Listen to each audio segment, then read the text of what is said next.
Marunong lumangoy yun. Sabi nila may humila raw sa paa. Mayroon daw kakaiba na kumukuhaan daw ng mga batang lalaki, lalo na pagka pogi raw. Baka nga nagustuhan siya nung Serena. Pag uwi namin, doon namin nakita na there's something creepy doon sa picture ko na solo. Titigan pong mabuti ang litratong ito.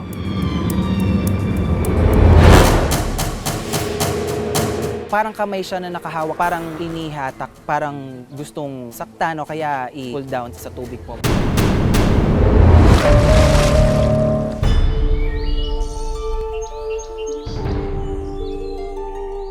Nagtataas ang limestone formations. Mayayabong na mga puno at kalmadong tubig.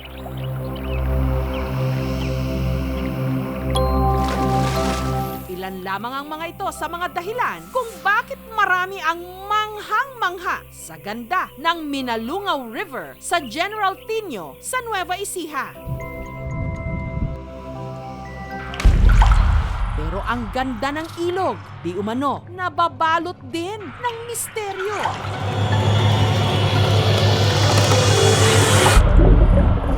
Dahil ang ilog nangunguha raw ng mga lalaking pogi.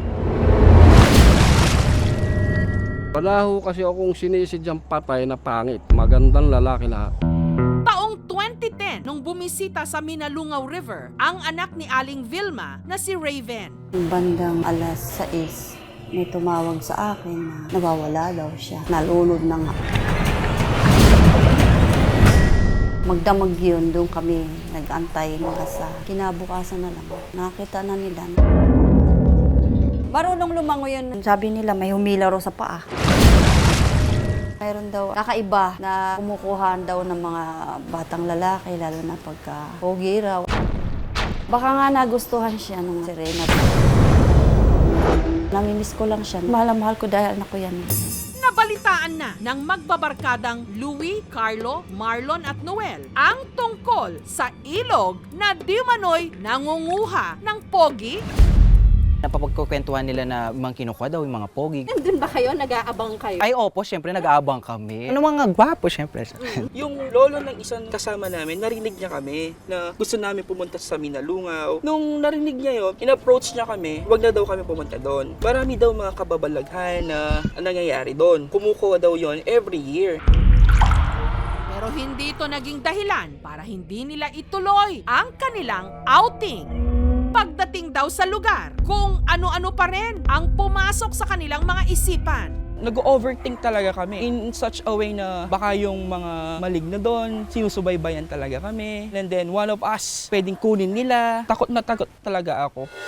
Pero sa kanilang lahat, si Marlon daw ang may tinatawag na third eye. Nung pagpasok po namin, parang may naririnig ako sa tinga ko na parang sitsit or kaya naman may bumubulong. Parang boses lalaki siya. Bilog na matarling na hindi mo mapaipaliwanag.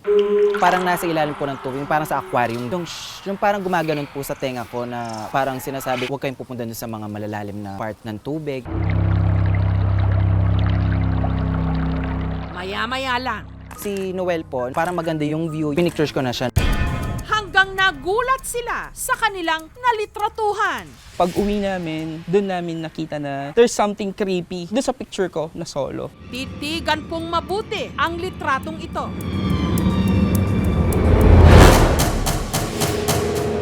Parang kamay siya na nakahawak, parang inihatak, parang gustong saktan o kaya i-pull down sa tubig po. Yung kamay niya nakahawak sa binti ko. Sinasabi na isa daw siyang Shokoy or isang Serena. Parang yun yung kamay ng isang Shokoy talaga na gusto talagang hilahin ako para malunod. Doon sa mga comments, maswerte daw ako dahil pogi lang at magaganda yung kinukuha doon. Nagbiro naman ako na buti na lang hindi ako pogi kaya hindi ako kinuha. Upon seeing the picture, dun talaga uminit yung pakiramdam ko. Naka-experience rin ako ng mga sleep paralysis. May parang dumadagan sa dibdib ko at parang sinasakal ko. Parang talagang merong sumusunod sa akin. Barkada ni Noel, mahilig daw talagang mamasyal sa iba't ibang mga probinsya ng Pilipinas. Pero tila lagi raw silang sinusundan ng di manoy mga elemento. Ang litratong ito ang isa raw sa kanilang pruweba. That picture was taken at Subic, Zambales. Pauwi na kami nun. Upon uploading it sa social media, yung mga tao na mismo ang nakakita nun na meron daw kaming katabing bata. Di rin namin napansin na meron kaming nakuha na ng isang bata dun sa likod ng bus. Kaming apat na nakaupo dun, hindi na nga kami magkakasya. What more kung meron pang sisiksik na isang bata. Nung pumasyal naman sila sa Minalungaw River, ang ilog na ayon sa mga kwento-kwento, nangunguha raw ng pogi. Ito naman daw ang nakunan nilang litrato. Yung kamay niya nakahawak sa binti ko. Sinasabi na isa daw siyang Shokoy or isang Serena. Yung mga legends na to, hindi natin maaalis kasi culture kasi yon ng tao. Pero malayo dun sa katotohanan na merong kumuhang sirena o merong kumuhang maligno. Lahat ng mga nagkakaroon ng aksidente, may pattern din kasi, mga outsiders. Since hindi nila alam yung pattern ng water, napupunta sila dun sa malalim na area. Kaya bigla na lang nawawala. May mga safety measures naman talagang ginagawa doon. Tapos may mga warning. Bawal uminom habang nandun. For the past 2 years, wala naman ng mga insidente. Totoo yung nalulunod, pero yung nangunguha hindi po totoo. Kasi wala naman kaming nakikita. Talaga yung nalulunod do talaga yung lasing. Samantala, ipinasuri namin ang litrato sa isang eksperto. Medyo nakakatas ng balahibo, gawa ng biglang merong kamay or paa ba doon sa kanyang paa mismo. Sinuri ko. Doon ko napagtanto na ito'y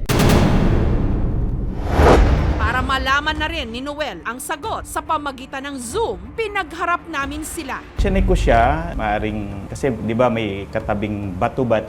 Opo. Pwede itong shadow or pwede ring inedit siya, tinakpan or pinatong.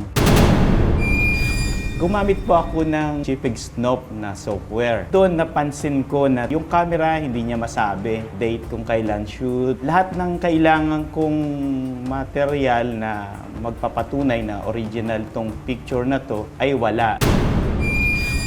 Then sa kahuli-hulihan, yung assessment nito ay process siya, then edited yung sinasabi nung application na ginamit natin. Since galing sa Facebook, paliliitin niya talaga para magkasya. Pag pinaliit mong file, sasabog talaga siya. Kung ano po yung na-capture na photo, yun lang talaga yung in-upload namin sa Facebook. Kung mabigyan niyo po ka talaga, sir, ng original at pag sinom ko rito at meron pa akong nakitang detalye, ay pwede ko namang baguhin yung aking statement sa ngayon. Nawala lang po talaga yung phone namin. Iba na yung phone na gamit namin ngayon. Kaya hindi po namin talaga ma-isasend sa inyo yung raw photo. Dun sa nagsasabing edit siya, masasabi ko lang is, I will not sacrifice my profession as a teacher just to draw attention to the netizen. Editing or altering picture is not my cup of tea. Hindi ko po talaga gawain yung mga ganun. It will have a negative impact para po sa akin yun. Kaya nga, sinasabi ko po siya sa inyo na hindi po siya talaga edited. Wala talaga kami ginawa dun sa photo na yun. Hindi po namin kailangan magpasikat. Tayo na po yung balang humusga. Basta kami naninindigan na hindi yon edited. Para bang nakagawian na ang mga magagandang lugar may kwento rin ng kababalaghan. Totoo man o gawa-gawa lang, may isang bagay na hindi dapat ipagsawalang bahala lang. Ang ating kapaligiran at kalikasan dapat lang igalang.